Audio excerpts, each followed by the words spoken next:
Hello students. तो आज हम अपना नेक्स्ट टॉपिक शुरू करेंगे, टेररिज्म। ये हम 3 पार्ट में करेंगे। क्लियर? टेररिज्म एग्जैक्टली क्या होता है उसकी हम सबसे पहले डेफिनेशन देखेंगे। देन मैं आपको बताऊंगा कि टेररिज्म के रिस्पेक्ट में क्या डाटा है जो आप कोट कर सकते हैं अपने इंट्रोडक्शन में। इंडिया में प्रेजेंट पोजीशन क्या है टेररिज्म के रिस्पेक्ट में, टाइप्स ऑफ टेररिज्म क्या होते हैं, किस तरीके से ये टेररिज्म डिफरेंट होता है मिलिटेंसी से या इंसर्जेंसी या लेफ्ट विंग एक्सट्रीमिज्म। ये बात आप ऑलरेडी लास्ट लेक्चर्स में देख चुके हैं। मीन्स ऑफ टेररिज्म क्या है, किस तरीके से टेररिज्म को स्प्रेड करा जाता है, क्या तरीके होते हैं टेररिज्म फैलाने के, कैटेगराइजेशन क्या है, एक्सटर्नल स्टेट एक्टर्स और नॉन स्टेट एक्टर्स का क्या रोल है इसमें। कैटेगराइजेशन ऑफ टेररिज्म की बात करेंगे कि किस तरीके से इंडिया में टेररिज्म बहुत अंदर तक फैला हुआ है, और हम यहाँ पर खालिस्तान मूवमेंट की भी बात करेंगे कि खालिस्तान का इशू क्या है। ठीक है? पाकिस्तान स्पॉन्सर्ड टेररिज्म और क्रॉस बॉर्डर टेररिज्म जो है, जो पाकिस्तान की तरफ से है, उसके क्या क्या रीजंस हैं और अल्टीमेटली ये टेररिज्म स्प्रेड कैसे हो रहा है। तो हम अपनी पार्ट 1 वाली वीडियो में इन टॉपिक्स को फिनिश करेंगे। पार्ट 2 में और पार्ट 3 में हम इसके फर्दर टॉपिक्स, प्रिवेंशन और इंडिया गवर्नमेंट के क्या इनिशिएटिव्स हैं, वो वाली सब चीज़ें डिस्कस करेंगे। चलिए शुरू करते हैं। सबसे पहला टॉपिक टेररिज्म की डेफिनेशन से। टेररिज्म की एग्जैक्ट डेफिनेशन आप एग्जाम में जब लिखने जाओगे तो कुछ भी मत लिख कर आना, आप उसमें रेफर करना कि देखो यूनाइटेड नेशंस जनरल असेंबली की डेफिनेशन है प्रॉपर, जो टेररिज्म को डिफाइन करती है। 1994 की ये डेफिनेशन जब बताई गई थी तो उसके अकॉर्डिंगली ये कहा जाता है टेररिज्म तब कहा जाएगा जब कोई किसी तरीके का क्रिमिनल एक्ट हो और वो इंटेंडेड हो, मतलब पहले से प्लान्ड करा हुआ हो, कैलकुलेटेड हो to prove a state of terror. हमारा पर्पस है टेररिज्म में, जैसे लोग होते हैं उनका पर्पस है टेरर फैलाना, लोगों के अंदर एक डर फैलाना। किसके अंदर? जनरल पब्लिक के अंदर, गवर्नमेंट के अंदर, जनरल पब्लिक के अंदर एक डर फैलाना। ये सबसे इंपॉर्टेंट बात है। और ये ऐसा वो करते हैं वॉयलेंस के थ्रू, वॉयलेंस के थ्रू, जिसके पीछे कोई ग्रुप हो सकता है, कोई पर्टिकुलर इंडिविजुअल हो सकता है, और उनके जो पर्पस हैं वो पर्टिकुलर पर्पस हो सकते हैं, पॉलिटिकल पर्पस हो सकते हैं, आइडियोलॉजिकल पर्पस हो सकते हैं। जैसे यहाँ पे लिखा है पॉलिटिकल उनका एजेंडा हो सकता है, फिलोसफिकल एजेंडा हो सकता है, आइडियोलॉजिकल हो सकता है, रेडिकलिस्ट हो सकते हैं, एथनिक रीजन्स हो सकते हैं, या रिलीजियस रीजन्स हो सकते हैं। और जो उनके एक्ट हैं वो कंप्लीटली अनजस्टिफाइबल हैं। वॉयलेंस के थ्रू प्रमोट करना अपने आइडियोलॉजी को या अपने पॉलिटिकल एजेंडा को लोगों को डरा करके, ये सब टेररिज्म के अंदर आएगा। तो जब भी ना आप डेफिनेशन लिखो टेररिज्म की, तो जस्ट कुछ भी मत लिख कर आ जाना। आप मेंशन करो उसमें कि एक क्रिमिनल एक्ट है, वो कैलकुलेटेड है और इंटेंडेड है, वो चाहता है कि जनरल पब्लिक के अंदर एक टेरर क्रिएट हो। वो ग्रुप हो सकते हैं, लोग हो सकते हैं जिनकी इंटेंशन पॉलिटिकल हो सकती है, आइडियोलॉजिकल हो सकती है, रेडिकलिस्ट हो सकते हैं, एथनिक रिलीजियस हो सकते हैं, और उनका सारा एक्ट अनजस्टिफाइबल होगा, तब हम मानेंगे कि टेररिज्म हुआ है। क्लियर? तो ये आपका डेफिनेशन हो गई, ये बहुत इंपॉर्टेंट है। इंडिया के रिस्पेक्ट में जो पोजीशन है, आप देखो कि इंडिया में क्या है कि 1860 में अगर बात करें तो पीनल कोड हमारा 1860 का है। एज एन ऑफेंस यहाँ पर हम डिफाइन ही नहीं करते टेररिज्म को। ठीक है? तो as an offence does not figure in Indian penal code. हम यहाँ टेररिज्म को डिफाइन ही नहीं करते, हमारे पीनल कोड में है ही नहीं। लेकिन पहली बार जो लॉ आया जिसने टेररिज्म को स्पेसिफिकली डिफाइन किया वो था टाडा 1987 का। टाडा क्या है? Terrorist and disruptive activities. ठीक है? Prevention act. ये कब आया एक्ट? 1985 में, मतलब बात बनी थी और 87 में ये लॉ बन गया था। ये बिल आया होगा और फिर लॉ बन गया है, और गवर्नमेंट ने इसको 1995 में क्या आया, रिपील भी कर लिया है। तो आज के टाइम में किसी पर टाडा नहीं लगता है, लेकिन टाडा आपने सुना होगा कि बहुत से फिल्म स्टार्स भी हैं जिन पर इस तरह के टाडा के अंदर उनके अंदर केस चलाया गया था। तो यहाँ पर डेफिनेशन आई थी, पहली बार टेररिज्म को थोड़ा डिफाइन करा गया था। और पोटा में भी 2002 में POTA, that is prevention of terrorism act, उसमें भी कहीं ना कहीं इसको टेररिज्म को डिफाइन करा गया था। पोटा जो है इसका प्रिवेंशन ऑफ टेररिज्म एक्ट, इसका जो ऑब्जेक्टिव है वो है स्ट्रेंथन करना एंटी टेररिज्म ऑपरेशंस को, एंटी टेररिज्म ऑपरेशंस को। लेकिन अगेन क्या है कि अब इसको रिपील कर लिया गया है 2004 में, तो there is no point. But ये डिफाइन करता था किस तरीके से, मैं बता देता हूँ फिर भी कि टेररिस्ट एक्टिविटी को कैसे डिफाइन करता था। ये डिफाइन करता था कि इंटेंशन अगर किसी की है यूनिटी, इंटीग्रिटी, सिक्योरिटी या सोवेनिटी, किसी भी कंट्री की, या इंडिया के रिस्पेक्ट में बोले तो इंडिया की यूनिटी, इंटीग्रिटी, सिक्योरिटी और सोवेनिटी को जब हर्ट करने की कोशिश होती है बाय वायलेंस, तो उसको हम क्या बोल देते हैं, टेररिस्ट एक्ट। सो अब आपके लिए क्या है कि यूनाइटेड नेशंस की जो डेफिनेशन है आप उसको फॉलो करो, वो सबसे बेस्ट डेफिनेशन है। इंट्रोडक्शन में अपने लिख के आओ, बिल्कुल अच्छे से आपको मार्क्स मिलेंगे। एक प्रॉपर डेफिनेशन लिखोगे तो उसका इंप्रेशन अलग ही पड़ता है। एक जो एक्ट है जो टेररिज्म के लिए अगेंस्ट में है वो है अनलॉफुल एक्टिविटीज़ प्रिवेंशन एक्ट 1967। 2019 में इस एक्ट को क्या किया गया था, अमेंड किया गया था और डेफिनेशन डाली गई थी उसमें टेररिस्ट एक्ट की। क्लियर? यहाँ पर अब ये तो क्या है 2019 की न्यूज़ हो गई है, अब चीज़ें बदल गई हैं। अब आप 2022 में एग्ज़ाम देंगे या 21 में भी अगर एग्ज़ाम दे रहे हैं, so things have quite change in last 2 years। But point ये है कि आपको फिर भी पता होना चाहिए कि बेसिक डिफरेंस क्या रहा, जब अमेंडमेंट हुए तो क्या फ़ायदे हुए, क्या चीज़ें हुई। तो इसके लिए ना एक बैकग्राउंड में स्टोरी चल रही है मसूद अजहर की। मसूद अजहर को क्या था, इंडिया चाहता था ग्लोबल टेररिस्ट घोषित करना, ठीक है। और मसूद अजहर आपको पता है ये चीफ है जैश-ए-मोहम्मद ग्रुप का, ठीक है। तो फोटोग्राफ देख लेना मसूद अजहर, पिछली वाली स्लाइड्स में मैंने दिखाया है एक्चुअली आपको। तो मसूद अजहर को इंडिया चाहता था ग्लोबल टेररिस्ट घोषित करना, लेकिन इंडिया के खुद के लॉ में कोई ऐसा रूल ही नहीं था या लॉ ही नहीं था कि किसी इंडिविजुअल को क्या कर सकें, आप टेररिस्ट बोल सकें। आप ऑर्गेनाइजेशंस को तो टेररिस्ट बोल सकते हो, लेकिन लोग क्या करते हैं, ये टेररिस्ट क्या करते हैं, ये अपनी ऑर्गेनाइजेशन बदल लेते हैं, नई ऑर्गेनाइजेशन खोल लेते हैं। तो अल्टीमेटली आपको किसी इंडिविजुअल को अगर टारगेट करना है कि ये टेररिस्ट है, अब ये किसी भी ऑर्गेनाइजेशन में जाए, ऑर्गेनाइजेशन बैन करना सोल्यूशन नहीं है। इस आदमी के ही ट्रांसपोर्ट पर रोक लगनी चाहिए, इसकी प्रॉपर्टी कन्फिस्केट होनी चाहिए, है ना। इसके लिए वो निकलना चाहिए कि इसको अरेस्ट करने का वारंट निकले प्रॉपर। तो इसमें मल्टीपल कंट्रीज़ का रोल होना चाहिए, और ग्लोबल टेररिस्ट को घोषित करेंगे तो ये टेररिस्ट एक्टिविटीज़ को क्या करेगा, रोकेगा भी। लेकिन हुआ क्या कि इंडिया में कोई लॉ नहीं था, ऐसा कोई रूल नहीं था। तो जब अमेंडमेंट हुआ तो यहाँ पे सबसे पहली चीज़ जो अमेंड करी गई, इसमें ये करा गया कि ऑर्गेनाइजेशंस को तो हम ग्रुप को बैन करते ही हैं टेररिस्ट ऑर्गेनाइजेशन बोल के, लेकिन ये लॉ अब अमेंडमेंट के बाद ये कहता है कि गवर्नमेंट किसी इंडिविजुअल को भी टेररिस्ट घोषित कर सकती है, जैसे कि वो किसी ऑर्गेनाइजेशन को टेररिस्ट बताती है। अब ह्यूमन राइट्स के इसमें बहुत सारे वो हैं, और गवर्नमेंट को डिस्क्रीट पावर मिल जाती है लॉ के अंडर, तो ये सब इसके नेगेटिव एस्पेक्ट्स हैं। अभी तो इसको नहीं देखते, लेकिन आप ज़रूर इसको पढ़िएगा कि इसके नेगेटिव एस्पेक्ट्स भी क्या हैं, बिल के जो नेगेटिव एस्पेक्ट्स भी क्या हैं इस एक्ट के। अल्टीमेटली ये है कि एक तो पॉइंट ये निकल के आता है, और दूसरा पॉइंट ये निकल के आता है कि यहाँ पर जो इन्वेस्टिगेटिंग ऑफिसर है वो नेशनल इन्वेस्टिगेशन एजेंसी का भी एक ऑफिसर हो सकता है, इंस्पेक्टर रैंक का ऑफिसर हो सकता है, और ये पहली चीज़ उसमें नहीं थी। और ये इन्वेस्टिगेशन अगर करता है एनआईए का ऑफिसर, तो डायरेक्टर जनरल से उसको परमिशन लेनी होगी कि किसी भी इंडिविजुअल के जिसको टेररिस्ट घोषित करा गया है उसकी प्रॉपर्टी को सीज करे जा सके। तो जब कोई ऑर्गेनाइजेशन बैन होती थी तो उससे रिलेटेड जो मेंबर्स होते थे उनकी जब प्रॉपर्टी सीज करने जाते थे तो डीजीपी की अप्रूवल की रिक्वायरमेंट होती थी पहले। लेकिन क्या है कि डीजीपी स्टेट का होता है, और फिर वो स्टेट का होता है तो फिर स्टेट के अगर कुछ मेंबर्स के साथ उसकी कोई नेक्सस है तो वो फिर परमिशन दे ना दे, तो बड़ी प्रॉब्लम होती थी ऑफिसर्स को। अल्टीमेटली यहाँ पर क्या है कि इन्वेस्टिगेशन एजेंसी का जो मेंबर है, जो इंस्पेक्टर रैंक का ऑफिसर है, अब वो अपने ही डायरेक्टर जनरल से परमिशन ले लेगा, तो किसी इंडिविजुअल स्टेट की बात नहीं आएगी, ठीक है। तो ये कुछ इश्यूज़ थे जो अब सॉल्व हो गए हैं, लेकिन क्या है कि इसके हमेशा पॉजिटिव और नेगेटिव दोनों ही रहेंगे बातों के। आप उसको प्रिपेयर करिए, ये सेपरेट टॉपिक हो जाता है आपके लिए। लेकिन आपको एक स्टोरी समझ में आई। तो अल्टीमेटली फिर क्या हुआ कि 2020 में मई में मसूद अजहर को फिर ग्लोबल टेररिस्ट अब हमने क्या कर दिया है, डेजिग्नेट कर दिया है।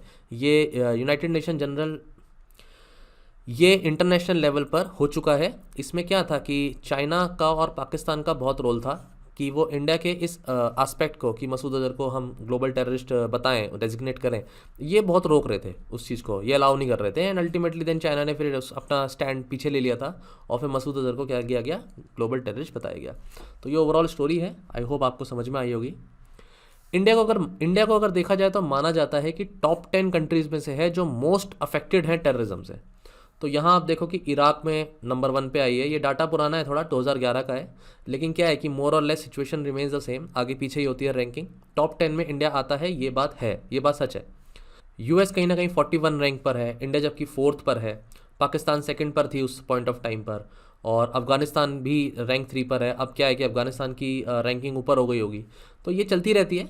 लेकिन बस ये आपको एक पॉइंट आप मेंशन कर सकते हो कि अमंग द मैनी जितनी रिपोर्ट्स आती हैं उसके हम ये कह सकते हैं कंक्लूजन में कि इंडिया कम से कम नहीं तो टॉप 10 कंट्रीज में तो हमेशा कहीं ना कहीं आगे पीछे बना रहता है टेररिस्ट एक्टिविटीज़, जहाँ पर मोस्ट अफेक्टेड एरियाज़ हैं टेररिस्ट एक्टिविटीज़ की वजह से। और 2019 में ये देखा गया कि ट्रेंड थोड़ा कम हुआ, जो फैटेलिटीज़ थी वो भी कम हुई, और पीक पीरियड जब हम देखते हैं टेररिज्म का तो वो आता है 2001 का। 2001 से लेके 2005 का जो ग्रुप आता है, जो टाइम आता है, वो टाइम हमें बताता है कि कहीं ना कहीं यहाँ पर पीक था टेररिज्म का, और फैटेलिटीज़ भी सबसे ज़्यादा रिकॉर्ड हुई थी।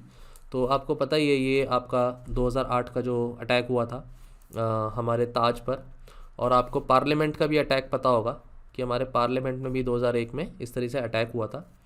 बहुत सारे और भी इंसिडेंसेस हैं कि रिलीजन के लेवल के बेसिस पर राइट्स भी हुए थे, गुजरात राइट्स थे जैसे, है ना।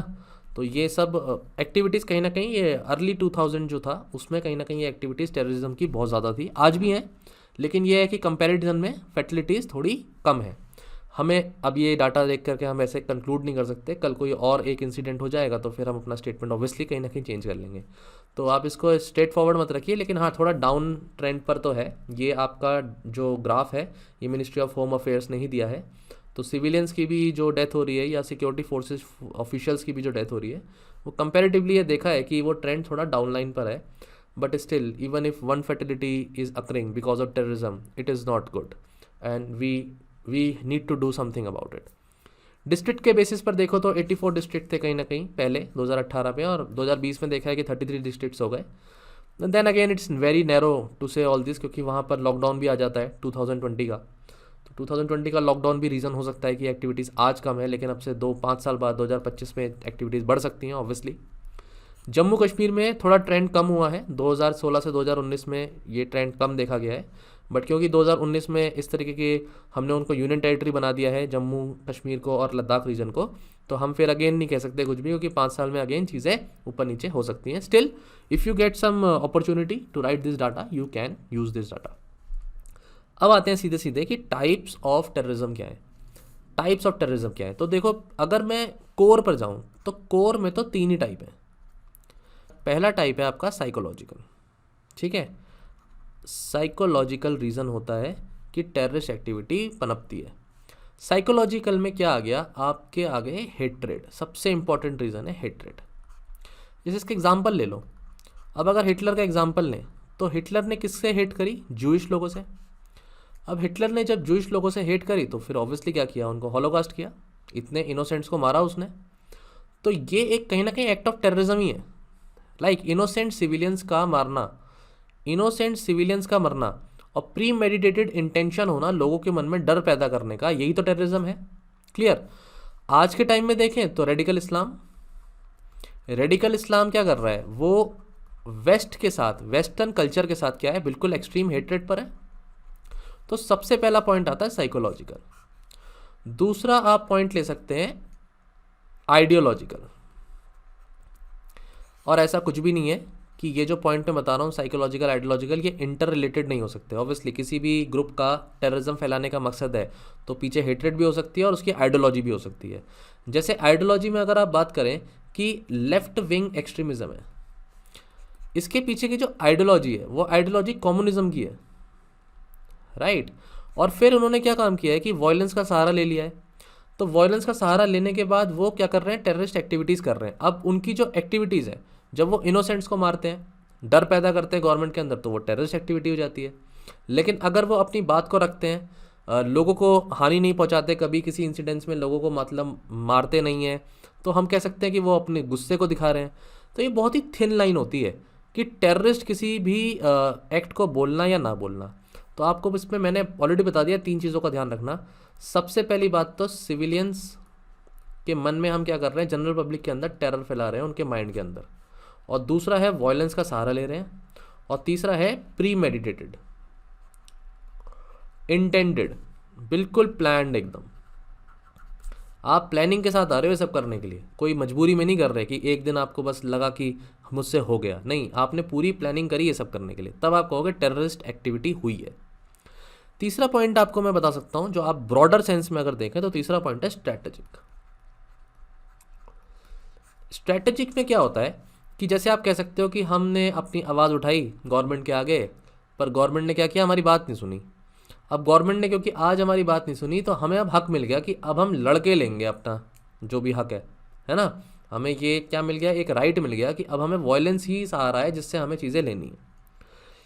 अब देखो अंग्रेज़ों के हिसाब से सोचो, तुम जब इंडिया आज़ाद नहीं हुआ था तो उनके हिसाब से सोचो, तो हमारे 1905 के बाद से एक एक्सट्रीमिस्ट आने लगे थे जो फ्रीडम स्ट्रगल में।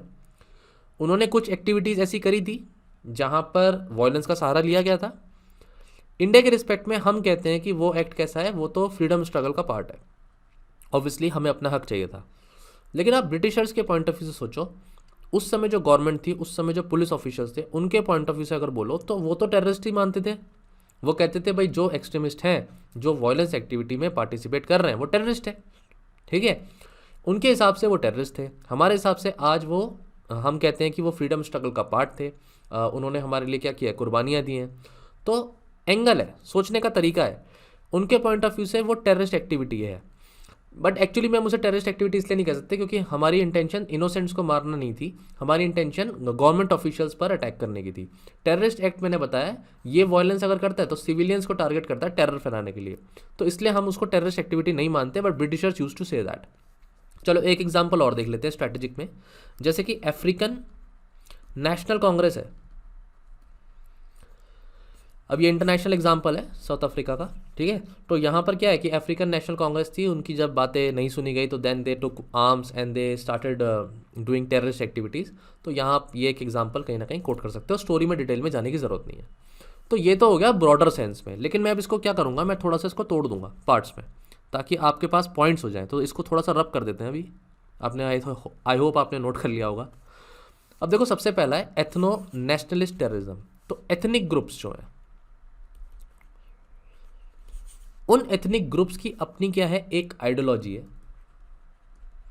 एक एस्पिरेशन है, और वो एस्पिरेशन सेपरेट स्टेट की या सेपरेट कम्युनिटी की भी हो सकती है, ऑटोनॉमी की हो सकती है। तो जब वो इस तरीके का टेररिज्म फैलाते हैं, एक्टिविटी अपने इंटरनल एस्पेक्ट को फुलफिल करने के लिए, अपनी एस्पिरेशंस को फुलफिल करने के लिए, तब हम कहेंगे एथनो नेशनलिस्ट टेररिज्म। ये सब डिवीजन ही है, कहीं ना कहीं इसका सब डिवीजन ही हम देखते हैं कि इंसर्जेंसी होती है, मिलिटेंसी होती है किसी रीजन में। Next is religion. अब रिलीजन के बेसिस पर जब हम कोशिश करते हैं कि टेररिज्म फैलाया जाए, तो हम रिलीजन को क्या मानते हैं कि religion is the moral justification for my act. भगवान है, कोई भी सुप्रीम पावर है, वो मुझे क्या देगी, मुझे मुक्ति देगी, मुझे अच्छा रास्ता देगी, मरने के बाद मुझे जो है वो अच्छी ज़िंदगी मिलेगी।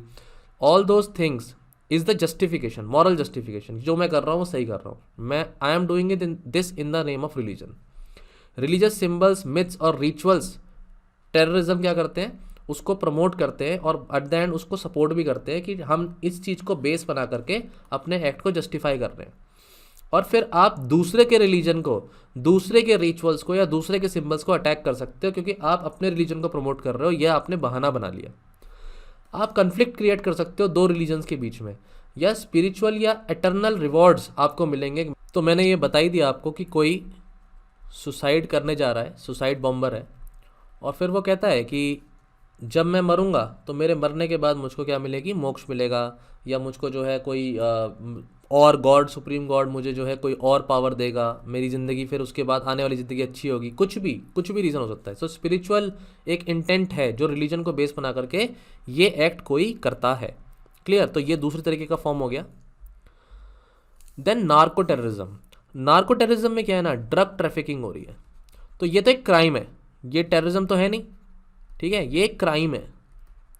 लेकिन इस क्राइम को करते हुए आप वायलेंस करते हो, या कोई ऑर्गेनाइजेशन वायलेंस करती है, और वायलेंस जब वो करती है ऑर्गेनाइजेशन, उसमें इनोसेंट्स की डेथ होती है, सिविलियंस की डेथ होती है उनके इस एक्ट में।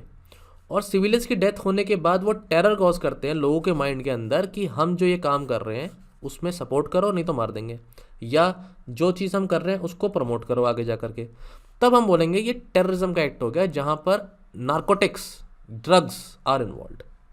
क्लियर? तो ये दो चीज़ें हो गई, ड्रग ट्रैफिकिंग एंड वायलेंस जब प्लस कर दोगे तब नार्को टेररिज्म हम कह सकते हैं। सिर्फ ड्रग ट्रैफिकिंग हो रही है तो वो क्राइम है एक।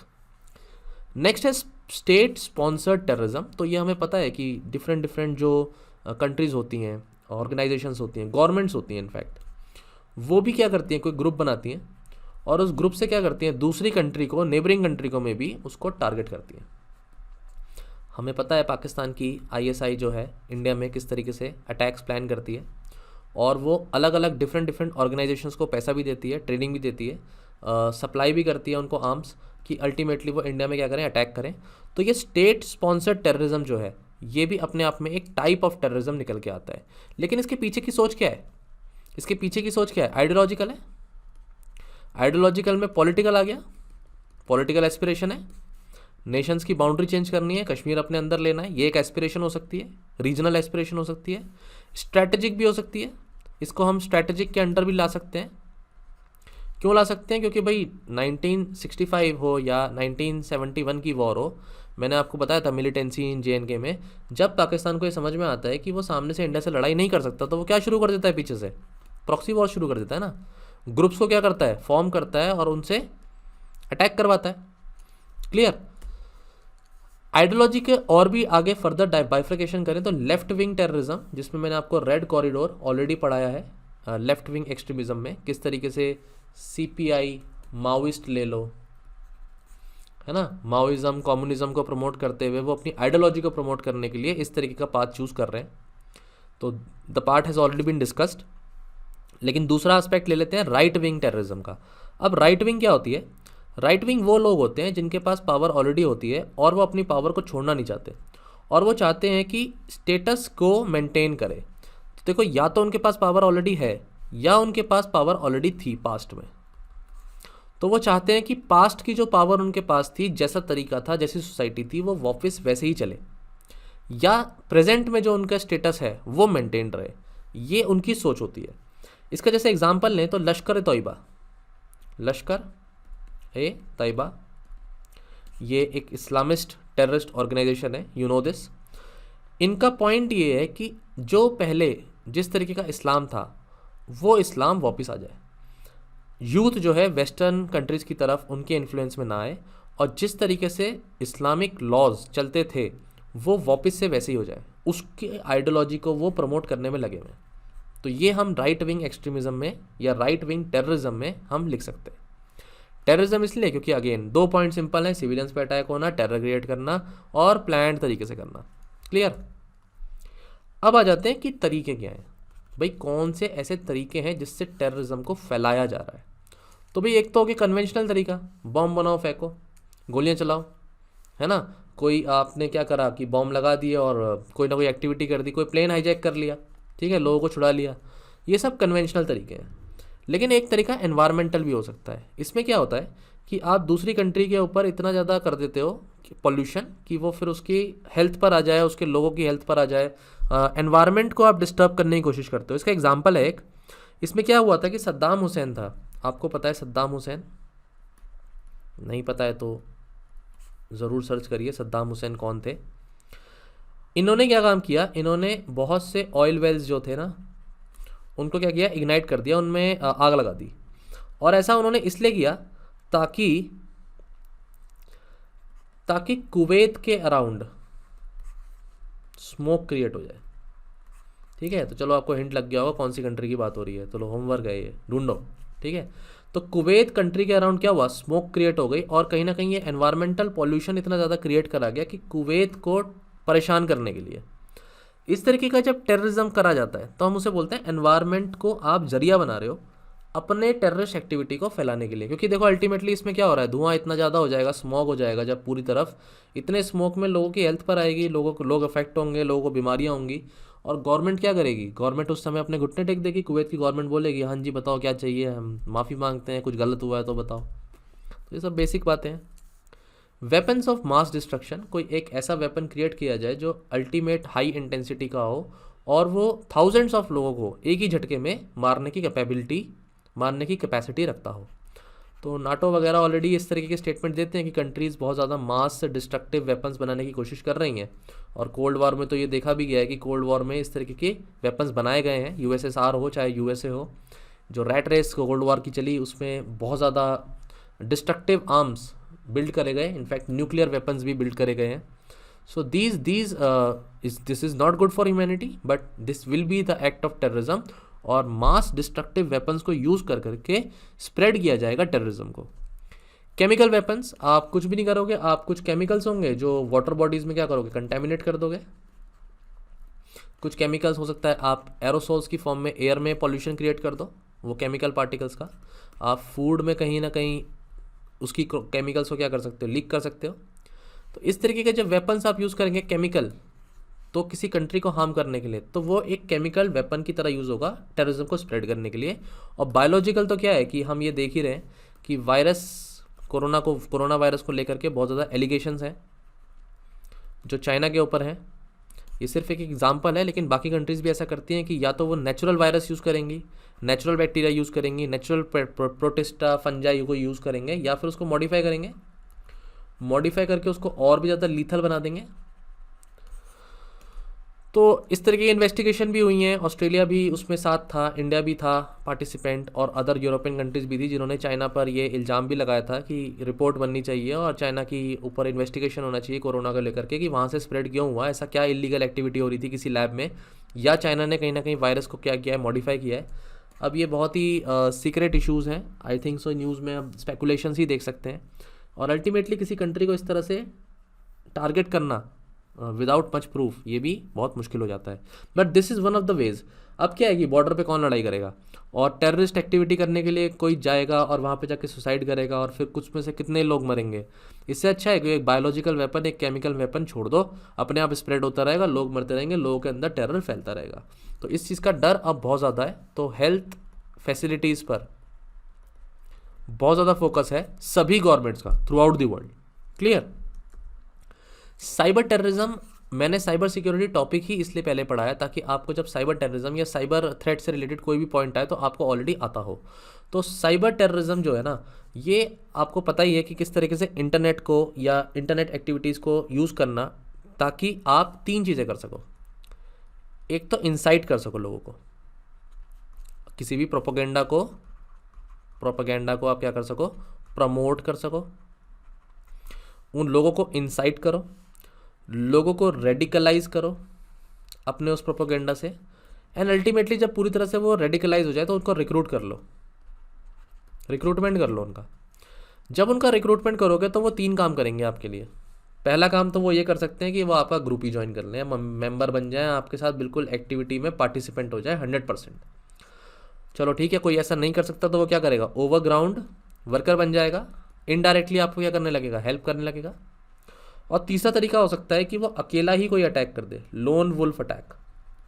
वो जाएगा मार्केट में, उसके अंदर गुस्सा इतना है कि अगर वो किसी रिलीजन के बेसिस पर रेडिकलाइज्ड हुआ है तो वो किसी दूसरे रिलीजन के लोगों को क्या करेगा, अटैक करेगा, मार देगा उनको बिना किसी वजह। हमने ये न्यूजीलैंड में देखा था कि किस तरह से क्राइस्ट चर्च में अटैक हुआ था और लोन वुल्फ अटैक हुआ था, और देखा गया था कि यूथ थे जो बहुत ज़्यादा क्या था, वो यूथ बहुत ज़्यादा रेडिकलाइज हो गया था, एंड देन किस तरह से उसने एक्शन लिया। फ्रांस में, अलग यूरोपियन कंट्रीज़ में भी ये टॉपिक बहुत ज़्यादा अभी चल रहा है कि किस तरह से एक यूथ जस्ट बिकॉज की सोशल मीडिया का रोल हो जाता है और वो इतना ज़्यादा उन पोस्ट को पढ़ पढ़ के इतना रेडिकलाइज हो जाता है, इतना ज़्यादा उसके अंदर पेन होता है, गुस्सा होता है सोसाइटी के अगेंस्ट, गवर्नमेंट के अगेंस्ट, कि वो इस तरीके का लोन वुल्फ अटैक करता है।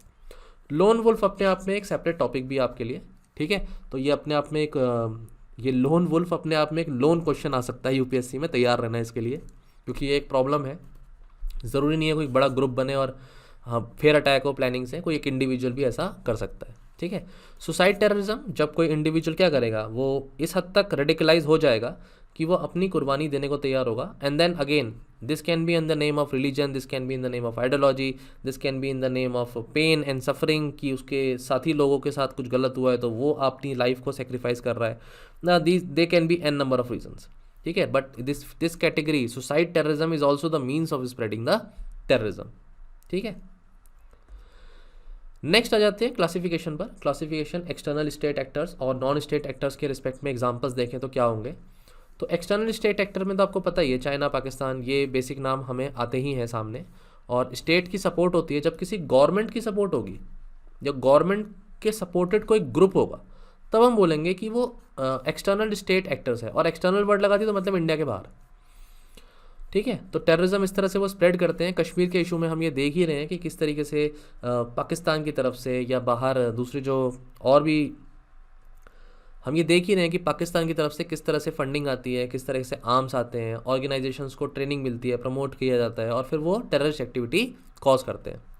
बहुत सारे एग्जांपल हैं, जैसे इसमें पठानकोट का एग्जांपल है, पठानकोट, उरी, इस तरीके के 2016 के जो अटैक हैं, ये अटैक अपने आप में बताते हैं कि ये बहुत ही ज़्यादा ये अटैक अपने आप में बताते हैं कि ये टेररिस्ट एक्ट्स हैं और स्पॉन्सर्ड थे कहीं ना कहीं इंटरनेशनल ऑर्गेनाइजेशन से, इंटरनेशनल कंट्रीज से। बांग्लादेश, म्यांमार के रिस्पेक्ट में मैंने बताया था कि किस तरीके से वो इंसर्जेंट्स जो होते हैं वो क्या करते हैं, वो आ जाते हैं म्यांमार में, उनके बेस कैंप्स हैं। पिछली वीडियो में आपको ये बात बताई गई है इंसर्जेंसी वाले टॉपिक में।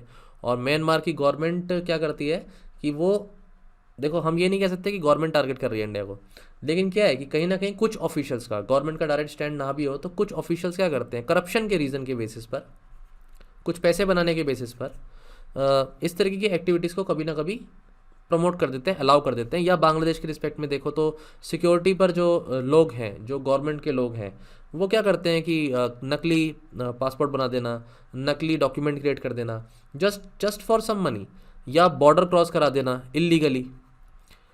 और हमारा बॉर्डर क्या है, पोरस है, ये इतना हिली एरियाज़ हैं, या इस तरीके के रिवर्स वगैरह भी हैं, इस तरफ बांग्लादेश की तरफ रिवर्स वगैरह भी हैं, तो वो एरिया इतना थोड़ा हिली सा हो जाता है, या इस तरीके के वहाँ पर टोपोग्राफी इतनी यूनिक है कि इस तरीके की इलीगल एक्टिविटीज़ क्या होती हैं, होने लगती हैं, और हम उसको क्या करते हैं, 100% रोक नहीं पाते।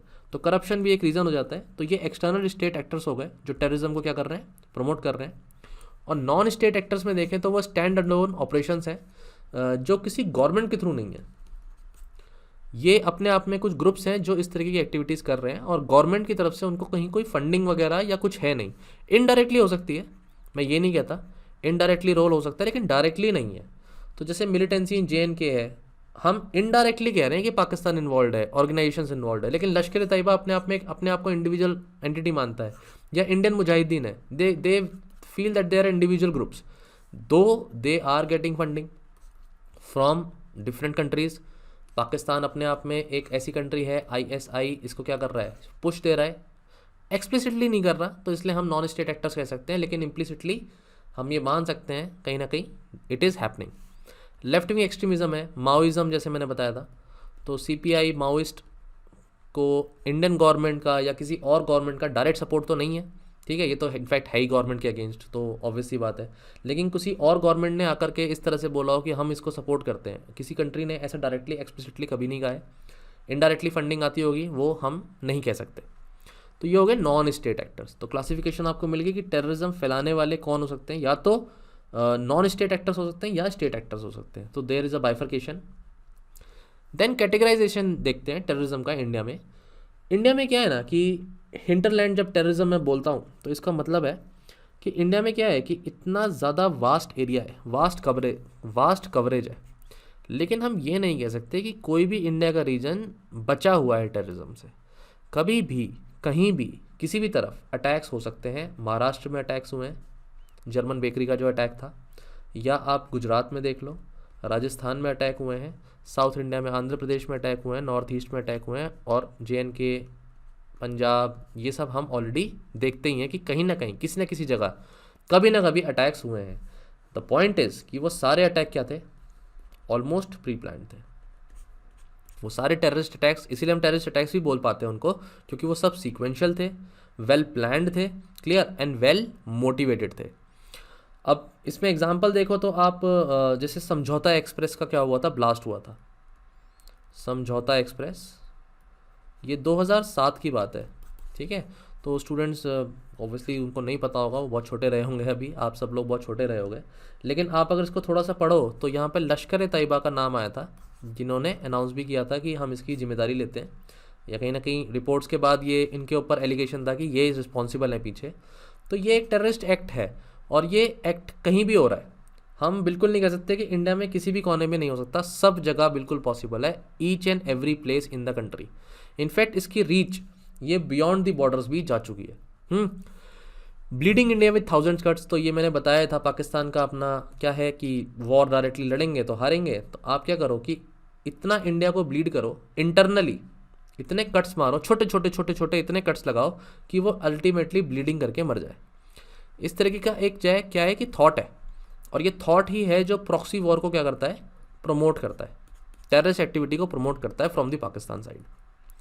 कश्मीर मूवमेंट, कश्मीर के लोग क्या हैं कि वो वल्नरेबल हैं, उनका वहाँ पर डेवलपमेंट नहीं हुआ है, उनको कहीं ना कहीं धोखा दिया गया है, इस तरीके का एक मैसेज क्रिएट करना थ्रू आउट द कश्मीर कि आप लोगों के साथ क्या हो रहा है, जाती हो रही है, इंडियन गवर्नमेंट जाती कर रही है। तो इंडियन गवर्नमेंट अगर कुछ गलत कर रही है तो उसको इतना हाईलाइट कर देना कि यहाँ के लोगों को रेडिकलाइज करना, इंडिया की सोल्जर्स के खिलाफ ले जाना, उनका अगर कोई लॉस हुआ है तो उनके लॉस को इस तरह से बताना कि it's only because of Indian government and you have to come against it and join the groups. तो ये कश्मीर मूवमेंट अपने आप में एक इस तरीके का एक प्रॉब्लम है जिसे हमने ऑलरेडी मिलिटेंसी इन कश्मीर में डिस्कस किया हुआ है, तो बट यहाँ पर हम थोड़ा सा इसको हाईलाइट कर रहे हैं। देन आप देखो सिमी, सिमी क्या है, एक स्टूडेंट इस्लामिक मूवमेंट ऑर्गेनाइजेशन थी, ये ऑर्गेनाइजेशन बैन है, ठीक है, बट इनका जो मोटिव है वो मोटिव ये है कि लिबरेट करना इंडियन मुस्लिम्स को। कहाँ से लिबरेट करना, वेस्टर्न कल्चर के जो इन्फ्लुएंस में आ गए हैं यूथ, उसको क्या करना, लिबरेट करना, और वो इंडियन मुस्लिम्स को लिबरेट करके क्या करना, उन्हें इस्लामिक कोड फॉलो कराना। मतलब अगर आपको कोई अच्छी बातें अच्छी लगती हैं वेस्टर्न कल्चर की तो आप बिल्कुल उसको फॉलो नहीं कर सकते, you have to follow Islamic code of conduct.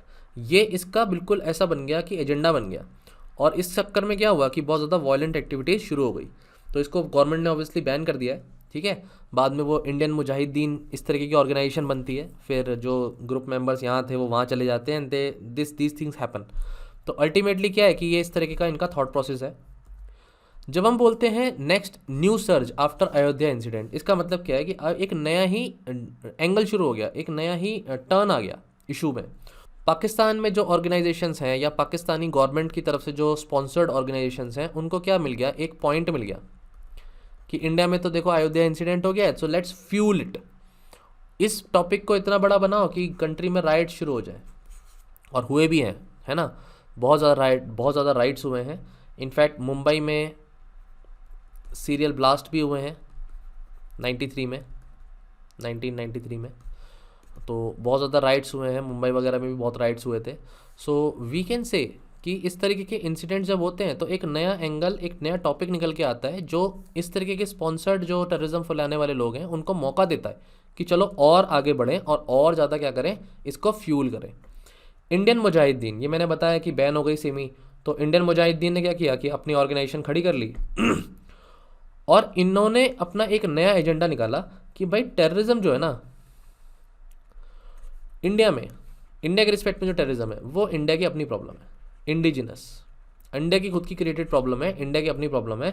और इस तरीके का एक प्रोपेगेंडा क्रिएट करना कि इंडिया में जो मुस्लिम्स हैं उनका जो ट्रीटमेंट हो रहा है वो इल ट्रीटमेंट है, और वो मुस्लिम्स क्या हैं इंडिया में बहुत परेशान है, और इस तरीके का एक एजेंडा क्रिएट करना कि और ये इंडिया की अपनी प्रॉब्लम है कि टेररिज्म इंडिया में फैल रहा है, विच इज़ ऑब्वियसली कहीं ना कहीं ये सच नहीं है, कहीं ना कहीं ये झूठ है।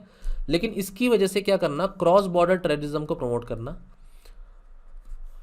कंट्री के अंदर जो यूथ है उसको रिक्रूट करना और उनको बहकाना भटकाना और अल्टीमेटली अटैक्स करवाना, इस तरीके का एक एजेंडा है जो इंडियन गवर्नमेंट के अगेंस्ट है। और टेररिज्म को हम इसको हम टेररिज्म की डेफिनेशन के अंदर ला सकते हैं कि ऑर्गेनाइजेशन टेररिस्ट एक्ट कर रही है।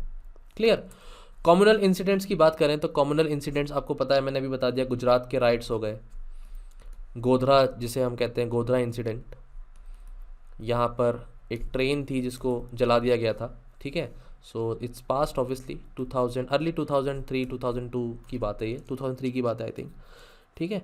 तो इस तरीके के इंसिडेंट्स होते हैं जो कम्युनल राइट्स क्रिएट करते हैं। मुजफ्फरनगर में हुआ था rights, India Hindu and Muslims के राइट्स, हिंदू एंड मुस्लिम के राइट्स। 2020 में तो हमने ये भी देखा कि दिल्ली में भी राइट्स हुए, है ना। तो दिल्ली में राइट्स हुए, यूपी तक भी राइट्स हुए थे अभी रिसेंटली। तो ये सब चीज़ें होती हैं, कम्युनल बेसिस पे होता है, और इसका एक एक जो पर्पस होता है वो पॉलिटिकल एजेंडा को फुलफिल करना होता है ना, वो फ्यूल करता है इन सब चीज़ों को। Then right wing extremism, right wing extremist जो रिएक्शनरी होते हैं वो भी इस तरीके की एक्टिविटीज़ करते हैं। जैसे मालेगांव का क्या था, ब्लास्ट हुआ था, ये महाराष्ट्र में है, और ये ब्लास्ट 2008 में हुआ था। तो इस तरीके से यहाँ पर अगेन आई वुड से कि एक्यूज जो थे वो लश्कर तैयबा ग्रुप था। तो ये एक रिएक्शनरी इवेंट है जहाँ पे किस तरीके के जो राइट विंग लोग होते हैं जो अपने स्टेटस को मेंटेन वापस से करना चाहते हैं, वो इस तरह की एक्टिविटी में पार्टिसिपेंट हो जाते हैं। बांग्लादेश किस तरीके से पार्टिसिपेट कर रहा है, बांग्लादेश की तरफ से कौन सी ऑर्गेनाइजेशन है जो पार्टिसिपेट करती है, टेररिस्ट ऑर्गेनाइजेशन कौन सी है जो फैलाती है टेररिज्म को इंडिया में, वो है हरकतुल जिहाद अल इस्लामी। ये जो है ये इंडिया पे अटैक करने के लिए रिस्पॉन्सिबल होती है कई बार, और ये बांग्लादेश में फॉर्म हुई। तो आपको बस एग्ज़ाम में नाम पता होना चाहिए, और ज़्यादा ना एग्ज़ाम में डिटेल में हमें ऑर्गेनाइजेशन के नहीं जाना, क्योंकि हम टेररिज्म को मतलब हम टेररिज्म से रिलेटेड आंसर लिखेंगे, हम उन ऑर्गेनाइजेशन को सिर्फ एज एन एग्जांपल कोट करेंगे, रादर देन हमारा आंसर ना ये ऑर्गेनाइजेशन की डिटेलिंग नहीं होना चाहिए। कोई भी इसकी डिटेलिंग में ना जाए कि भाई इसमें कब बनी, चलो ईयर आप एक बार को फिर भी देख सकते हैं, लेकिन इसमें क्या क्या हुआ, इसके क्या सिंबल्स हैं, इसमें क्या होता है। मैक्सिमम 2 लाइन्स, 2 लाइन्स में क्या करेंगे, एक तो आप इसका कोई चीफ है तो वो याद कर लो, ठीक है, भाई कोई लीडर है और वो भी कोई बड़ा लीडर हो तो आप याद कर सकते हो कि चलो इस आप उसका नाम कोट करके आगे, जैसे मसूद अजहर मैंने आपको बता दिया है। 2 लाइन में आप करो कि उसको ऑर्गेनाइजेशन का ऑब्जेक्टिव क्या है, और उसने कोई ऐसा इंसिडेंट इंडिया में किया है जिसकी वजह से वो बहुत ज़्यादा हाईलाइटेड है। तो कौन सा एक पर्टिकुलर कोई उस ऐसे इवेंट, टेररिस्ट इवेंट उसने प्लान किया हो, ऑर्गेनाइज किया हो, इतना आपको करना है। इससे ज़्यादा डिटेल में आपको नहीं जाना, उसकी हिस्ट्री में तो बिल्कुल मत पढ़ जाना, विकीपीडिया खोल के कहीं पढ़ने लगो, ये सब टाइम वेस्ट है, ठीक है। अब शुरू करते हैं हम अपना अगला टॉपिक, जो आपका टॉपिक कैटेगराइजेशन ऑफ इंडिया में आता है, लेकिन मैं इसको एक सेपरेट टॉपिक मानता हूँ, खालिस्तान मूवमेंट। ये एक कंटेम्प्रेरी इशू है, और ये लास्ट 50 ईयर्स 60 ईयर्स में तो ये इशू बहुत ज़्यादा क्या रहा है, हाईलाइटेड रहा है। लेकिन हमने क्या देखा है कि किस तरीके से अभी फार्मर्स प्रोटेस्ट में इस तरीके के स्लोगन्स देखे हमने, जो खालिस्तान नाम का बहुत सारे स्लोगन्स देखे गए बीच बीच में।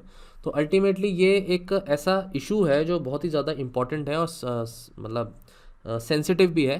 तो हम पूरा देखते हैं कि इसकी शुरुआत कैसे हुई, ये क्या मूवमेंट था। तो सबसे पहले तो देखो मैं आपको बताऊं तो नामधारी आपको पता होना चाहिए, आप हिस्ट्री में पढ़ते हैं नामधारीज।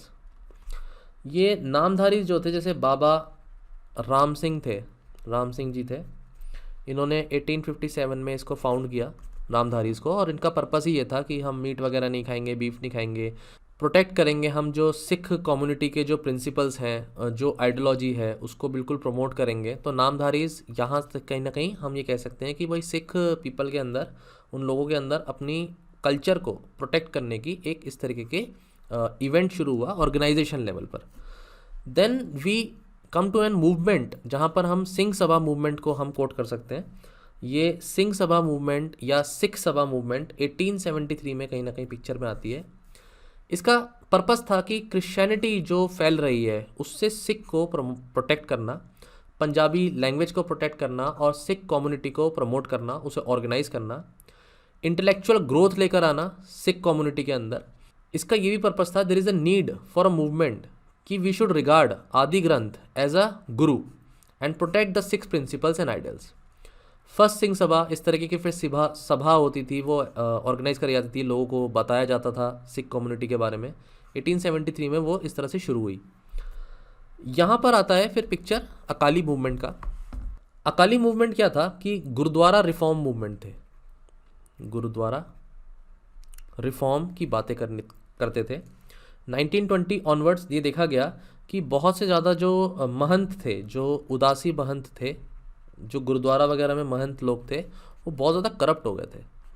तो उस करप्ट उदासी महंत को हटाने के लिए और गुरुद्वारा में रिफॉर्म्स लाने के लिए अकाली मूवमेंट शुरू हुआ। ठीक है, डिटेल में अगेन हमें जाना नहीं है। 1929 में एक मोतीलाल नेहरू रिपोर्ट आती है, या आपने अपना हिस्ट्री में पढ़ा होगा मोतीलाल नेहरू रिपोर्ट। और वो रिपोर्ट क्या करती है, वो बताती है कि किस तरह से हमारा डिक्लेरेशन ऑफ इंडिपेंडेंस होना चाहिए, बट अल्टीमेटली उस रिपोर्ट को रिजेक्ट कर दिया जाता है। मोहम्मद अली जिन्ना थे या अंबेडकर थे, अंबेडकर जी थे, उन्होंने इसको रिजेक्ट किया था। लेकिन उसके साथ साथ एक मेंबर और थे जो सिख शिरोमणि अकाली दल के लीडर थे, that is master Tara Singh. Tara Singh ji ने इसको रिजेक्ट किया था और वहाँ से पहली बार डिमांड शुरू हुई थी कि सेपरेट होमलैंड चाहिए सिख कम्युनिटी के लिए। तो ये पहली बार ये डिमांड आती है कि हमें एक होमलैंड सिख कम्युनिटी के लिए चाहिए अलग से। फिर हो जाता है इंडिया का पार्टीशन। पार्टीशन में पंजाब हो जाता है आधा, तो इधर पाकिस्तान में चला जाता है आधा पंजाब, आधा इंडिया में रह जाता है। यहाँ शुरू होती हैं प्रॉब्लम्स, ठीक है। इस प्रॉब्लम में क्या होता है कि बहुत ज़्यादा डिसकंटेंट होता है लोगों के अंदर कि हमारा पंजाब क्या हो गया है कि उसको एक अलग यूनिक आइडेंटिटी नहीं मिल पाई है। इसके बाद ऑर्गेनाइज होती है पंजाबी सभा मूवमेंट, पंजाबी सुबह मूवमेंट।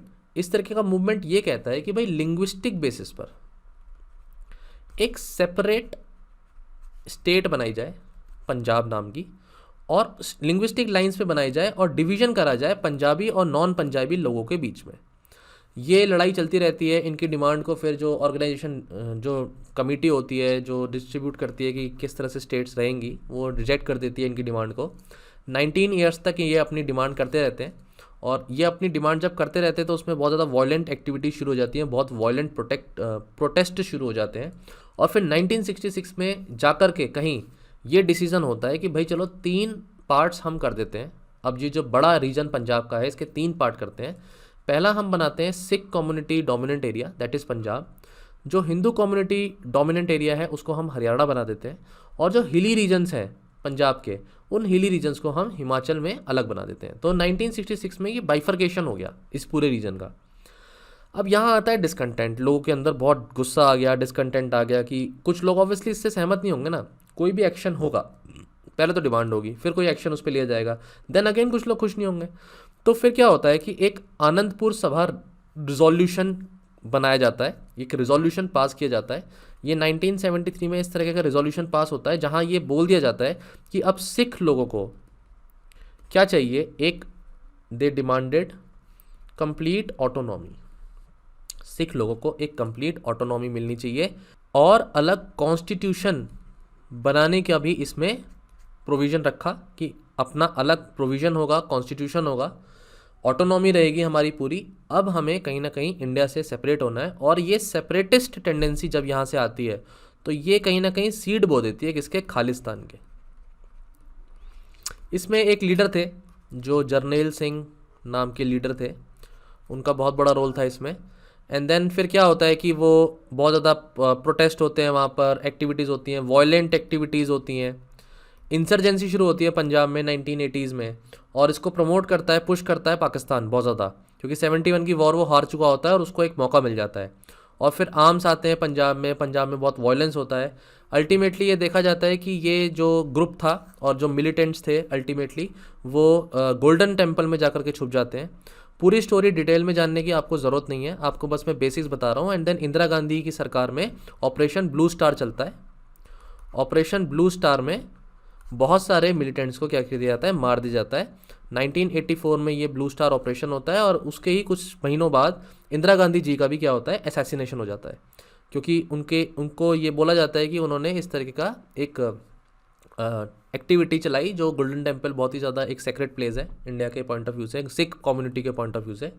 तो देन उनको भी उनके जो बॉडी गार्ड्स थे उन्होंने क्या किया था, they shot her, and ultimately it led to the violence on streets.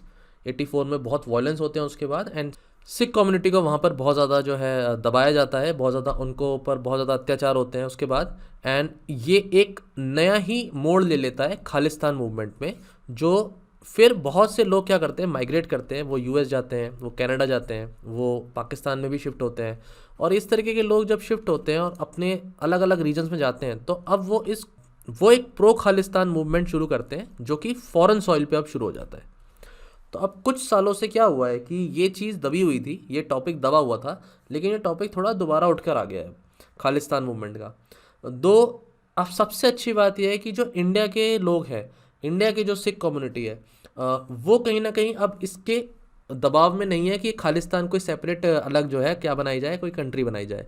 लेकिन जो फॉरेन सॉइल पे जो स्टेट एक्टर्स हैं वो अभी भी जैसे पाकिस्तान ले लो या चाइना भी ले लो, कहीं ना कहीं ये लोग क्या कर रहे हैं, ये स्टेट एक्टर्स क्या कर रहे हैं कि कहीं ना कहीं इंडियन कम्युनिटीज़ को पुश कर रहे हैं और इस टॉपिक को इंटरनेशनल टॉपिक बनाने की कोशिश कर रहे हैं। ये टॉपिक इंडिया का इंटरनल टॉपिक है, इसको फ्यूल करके इसको इंटरनेशनल टॉपिक की शेप दी जा रही है। तो इसकी वजह से हम देखते हैं प्रोटेस्ट होते हैं लंदन में, प्रोटेस्ट होते हैं वॉशिंगटन डीसी पे, महात्मा गांधी की फ़ोटो को रैप कर देते हैं, उनकी जो स्टैचू थी, महात्मा गांधी जी की जो स्टैचू थी उसको पूरी तरह से कवर कर दिया जाता है इन प्रोटेस्ट।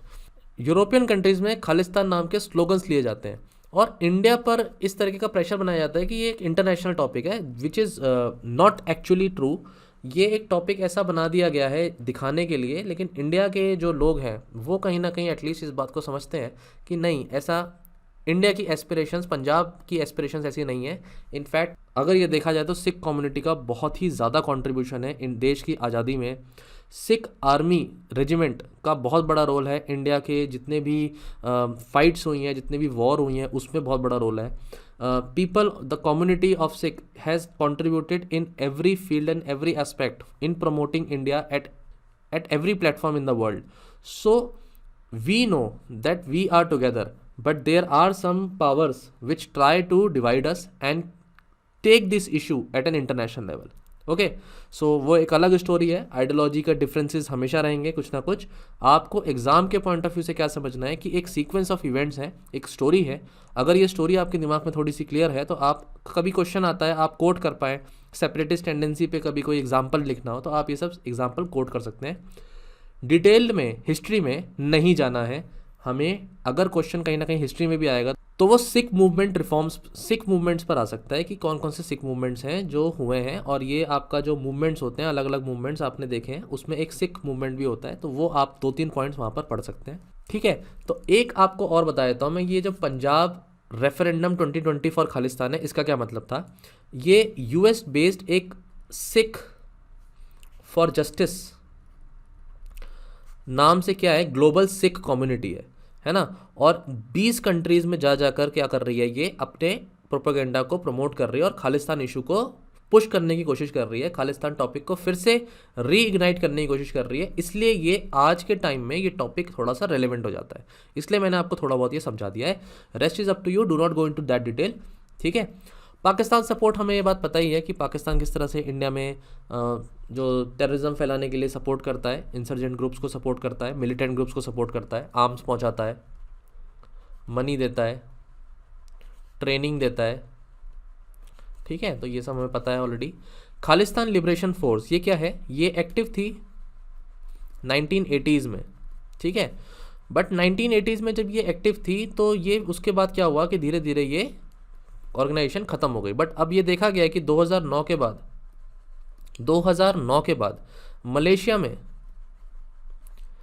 आईएसआई ने कहीं ना कहीं इसको कहीं क्या किया, प्रमोट किया है और अब इसकी एक्टिविटी धीरे धीरे बढ़ रही है। रेफरेंडम 2020 मैंने आपको बता ही दिया है किस तरीके से टॉपिक को इंटरनेशनल टॉपिक बनाया जा रहा है और डिफरेंट डिफरेंट कंट्रीज़ में ये जो सिख फॉर जस्टिस, ये जो स्लोगन्स हैं या ये जो कम्युनिटी है, ये कोशिश कर रही है कि इंटरनेशनल बनाया जाए खालिस्तान टॉपिक को। तो खालिस्तान मूवमेंट आपको आई होप पूरा समझ में आ गया होगा, क्लियर।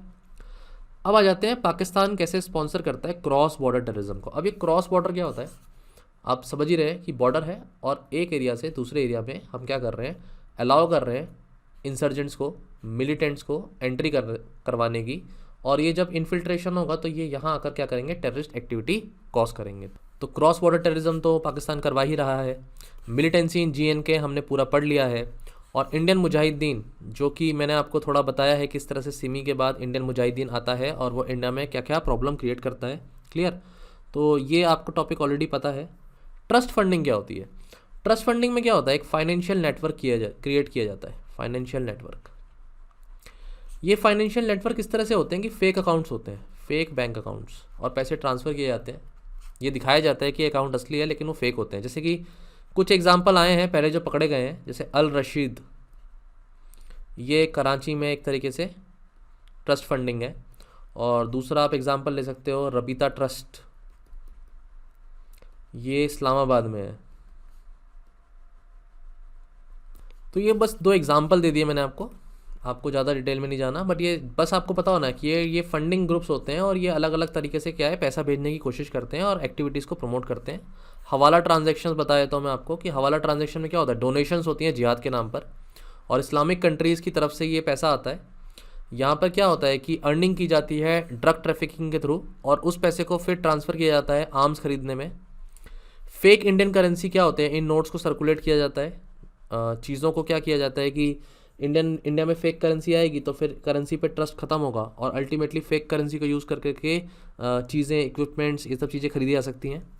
ऑर्गेनाइज क्राइम को क्या किया जाता है, प्रमोट किया जाता है। तो जैसे आप समझ लो कि एक तरफ से कोई दुबई में बैठा है और दुबई से वो क्या करेगा, स्मगलिंग करेगा, है ना, गोल्ड वगैरह इन सब चीज़ों की स्मगलिंग होगी। हवाला एजेंट्स होते हैं कुछ जो अपना कमीशन लेते हैं और वो करेंसी को क्या करते हैं, कन्वर्ट कर देते हैं, फैसिलिटेट कर देते हैं और अल्टीमेटली जहाँ से जहाँ पहुँचाना है उसको करेंसी को वो ट्रांसफ़र कर देते हैं। ये पुराने तरीके थे। अब नए तरीके में क्या हो रहा है, मनी लॉन्ड्रिंग का इशू आ रहा है। Money laundering similar kind of topic है जिसको डिटेल में हम डिस्कस करेंगे और वो स्मार्टली किस तरीके से डिजिटल फॉर्म में इसको करा जाता है। और इसमें एक नई चीज़ निकल के आई जो साइंस एंड टेक में आप पढ़ेंगे, क्रिप्टो करेंसी। इसको क्रिप्टो करेंसी से लिंक कर दिया। तो मनी लॉन्ड्रिंग जब टॉपिक आएगा ना, तो मनी लॉन्ड्रिंग को आप क्रिप्टो करेंसी के पॉइंट ऑफ व्यू से जरूर पढ़ना। आपको मनी लॉन्ड्रिंग अलग से पढ़ाया जाएगा और क्रिप्टो करेंसी आप साइंस एंड टेक्नोलॉजी में पढ़ते हैं, but just club the topics, क्योंकि ये अब डिजिटल तरीके को यूज़ किया जा रहा है, डिजिटल करेंसी को यूज़ किया जा रहा है मनी लॉन्ड्रिंग करने के लिए। क्लियर, ये नया तरीका है और यूपीएससी हमेशा कंटेम्प्रेरी इशूज़ पर ही क्वेश्चन पूछते हैं ज़्यादातर, तो you should be aware. Background के साथ साथ आपको इंटरनेशनल जो कंटेम्प्रेरी इशूज़ चल रहे हैं वही पता होने चाहिए। चलो, अब फैक्टर्स क्या है, क्रॉस बॉर्डर इंकर्जन हो रहा है तो क्या है, तो आपको पता है कि हमारा बॉर्डर क्या है, पोरस है। हमारी फोर्सेस इतनी ज़्यादा हो ही नहीं सकती कि हम बॉर्डर में हर जगह अपनी फोर्सेस को लगाएं। हमारी जो टोपोग्राफी है, जोग्राफी है, वो इतनी ज़्यादा डाइवर्स है कि कहीं पहाड़ हैं, कहीं रिवर्स हैं, कहीं टेम्परेचर डिफरेंस इतना ज़्यादा है कि ये पॉसिबल ही नहीं है और इसी चीज़ का क्या उठाया जाता है, फ़ायदा उठाया जाता है। Next, lack of strategic thinking. ये अब तक तो कह सकते थे हम, लेकिन अभी थोड़ा सा चीज़ें बदली हैं, चेंजेस आए हैं, लेकिन हम क्या था कि ऑर्गेनाइजेशन लेवल पर भी थोड़ा लैक करते थे। एक नेटवर्क नहीं था हमारे ऑर्गेनाइजेशंस के बीच में, एक कनेक्टिविटी नहीं थी। डिफरेंट हमारी ऑर्गेनाइजेशंस, इंटेलिजेंस एजेंसीज अलग अलग काम करती थी, वो कोलैबोरेशन में काम नहीं कर पाती थी, तो इसकी वजह से बहुत दिक्कत आती थी। लेकिन अब क्या है कि trends have change and national investigation agency बनाई गई है, नेट ग्रिड बनाया गया है, ठीक है। तो ये इस तरीके के जब हमने कुछ चेंजेस करे हैं तो we are much more vigilant now. Then security upgrade करने की बहुत ज़रूरत है, जहाँ सीसीटीवी कैमराज लगने चाहिए, नाइट विजन कैमराज लगने चाहिए, रेडार, सैटेलाइट्स की मॉनिटरिंग हो सकती है बॉर्डर एरियाज़ पर, हाई टेक्नोलॉजी का हम यूज़ कर सकते हैं। Control rooms will be set up after every 5 to 6 kilometres. और फिर क्या है, पेट्रोलिंग भी बहुत ज़्यादा बढ़ जानी चाहिए। लेज़र को हम यूज़ कर सकते हैं अगर हम बॉर्डर्स को सिक्योर करना चाहते हैं जहाँ पर आर्मी के लोग नहीं खड़े हो सकते। इन्फिल्ट्रेशन अटैम्प्ट को हम कम कर सकते हैं इन तरीक़ों से। Clear. Support from non state actors. Non state actors का जो सपोर्ट है ये एक बहुत बड़ा रीज़न है कि क्रॉस बॉर्डर टेररिज्म हो रहा है, उसका एक बहुत बड़ा फैक्टर है। क्योंकि ये नॉन स्टेट एक्टर्स क्या होते हैं कि ये इंडिया में भी हो सकते हैं, इंडिया के बाहर भी ऑर्गेनाइज कर सकते हैं इन चीज़ों को, और वो अपने इंडिया के लोगों को भी रिक्रूट कर सकते हैं और अल्टीमेटली उन्हीं से वो टेररिस्ट एक्टिविटी करा पाते हैं और फिर बहुत मुश्किल हो जाता है उनको पकड़ना। ठीक है, क्योंकि कोई स्टेट कराती है तो तुम्हारे सामने है, तुम उसको देख सकते हो, उस गवर्नमेंट को देख सकते हो, उनके एक्शंस को अपनी इंटेलिजेंस को यूज़ करके पकड़ भी सकते हो। लेकिन कौन कहाँ किस जगह कैसे रेडिकलाइज होकर के कंट्री के विद इन होकर के अटैक कर दे, it's very difficult to identify that. Pakistan का role, then again same points है, नथिंग न्यू। इंटरनल सपोर्ट तो मैंने ओवरग्राउंड वर्कर्स का बताया है कि लोकल पॉपुलेशन क्या करती है कि कुछ पैसों के लिए करती है, कभी कभी उनके ये होते हैं कि वो खुद ही रेडिकलाइज होते हैं तो वो रिक्रूटमेंट में भी इनफैक्ट हेल्प करती है, तो ये टॉपिक हमने करा हुआ है ऑलरेडी। तो इंटरनल सपोर्ट जब तक रहेगा तो ये टेररिस्ट एक्टिविटी को रोकना बहुत मुश्किल है। सिक्योरिटी फोर्सेस के अगेंस्ट क्या होता है, बहुत ज़्यादा गुस्सा होता है, और गुस्से के भी रीजंस होते हैं, मैं ये नहीं कहता रीज़न नहीं होते। अब आफ्स्पा का रीज़न तो है ही जो गुस्से का रीज़न है, और वो रहेगा क्योंकि कुछ एक्टिविटीज़ ऐसी हुई हैं पास्ट में जहाँ पर लोगों के अंदर ये मिसट्रस्ट या डिसट्रस्ट क्रिएट हुआ है, so we cannot deny that. Ultimately corruption, जो मैंने आपको बताया कि कुछ पैसों के लिए कुछ ऑफिशियल्स क्या करते हैं कि इलीगल माइग्रेंट्स को आने देते हैं या बॉर्डर पर जो एक्टिविटीज़ हो रही हैं उसको रिपोर्ट नहीं करते। These things are part and parcel and this is resulting in the propagation of the cross border terrorism. अब अल्टीमेटली लास्ट टॉपिक करते हैं कि क्या रीजंस हैं स्प्रेड ऑफ द टेररिज्म के। तो देखो, कॉज क्या है टेररिज्म के और रीजंस क्या हैं स्प्रेड होने के, इसमें थोड़ा सा डिफरेंस है। आपका एग्ज़ाम में क्वेश्चन आएगा कि what are the causes of terrorism, आप लिखोगे पॉवर्टी, आप लिखोगे लैक ऑफ एजुकेशन, अनएम्प्लॉयमेंट। मतलब कोई एग्जामिनर अगर आपकी कॉपी सीरियसली चेक कर रहा होगा ना, एकदम ऐसे काट देगा। ये सब रीजंस अगर आप मुझे बताते हो तो ये सब रीजंस हैं टेररिज्म के स्प्रेड होने की वजह से, स्प्रेड होने के। ये सब रीजंस हैं टेररिज्म के स्प्रेड होने के। ये टेररिज्म के कॉज नहीं है कि भाई पॉवर्टी है तो टेररिज्म हो जाएगा, ऐसा नहीं है। हाँ, लेकिन पॉवर्टी अगर है, लैक ऑफ एजुकेशन है, तो टेररिज्म स्प्रेड तेजी से कर सकता है। तो नेवर डू दैट। आपको क्वेश्चन ध्यान से पढ़ना है कि टेररिज्म स्प्रेड होना पूछ रहा है क्या रीजंस, या टेररिज्म होने के कॉजेज पूछ रहा है। कॉजेज आइडियोलॉजी होती है, पॉलिटिकल एजेंडा हो सकता है, एथनिक डाइवर्सिटी की वजह से रीजन हो सकते हैं। मैंने आपको स्टार्टिंग की स्लाइड में टेररिज्म की डेफिनेशन में बताया है। Example, left wing extremism communism की वजह से है। वो पॉवर्टी ने तो फ्यूल कर दी उस चीज़ को और भी ज़्यादा। पॉवर्टी, एजुकेशन कम होने की वजह से लेफ्ट विंग एक्सट्रीमिज्म बढ़ गया है। इंफ्रास्ट्रक्चर डेवलपमेंट हो जाए तो लेफ्ट विंग एक्सट्रीमिज्म ख़त्म ही हो जाएगा। क्लियर? तो ये कॉजेज़ नहीं है, ये स्प्रेड होने के रीजंस हैं। तो जब इकोनॉमिक रीजंस लिखते हैं सर, तो इसका मतलब है कि स्प्रेड हो रहा है टेररिज्म, क्योंकि डेवलप्ड कंट्रीज़ में जब लोगों के पास अपनी बेसिक नीड्स को फुलफ़िल करने की कैपेसिटी होती है, गवर्नमेंट के पास अपने लोगों के लिए करने की कैपेसिटी होती है, तो वहाँ के ग्रुप्स में वहाँ पर जो टेररिस्ट एक्टिविटीज़ हैं वो बाहर से कोई कंट्री कर दे तो बात अलग है, लेकिन इंटरनली कोई ऐसा एक्टिविटी हो उसके चांसेस कम हो जाते हैं। मैं ये नहीं कहता होते नहीं है, पर चांसेस कम हो जाते हैं। कोई कंट्री बहुत ज़्यादा डेवलपिंग है, लोगों के अंदर पॉवर्टी है, वो खाना नहीं है, तो वो कुछ पैसों के लिए कुछ एक्टिविटीज़ ऐसी कर जाएंगे अपनी फैमिली को सपोर्ट करने के लिए कि वो टेररिस्ट एक्ट बन जाएगा। इलिसिट मनी तो सबसे बड़ा रीज़न है।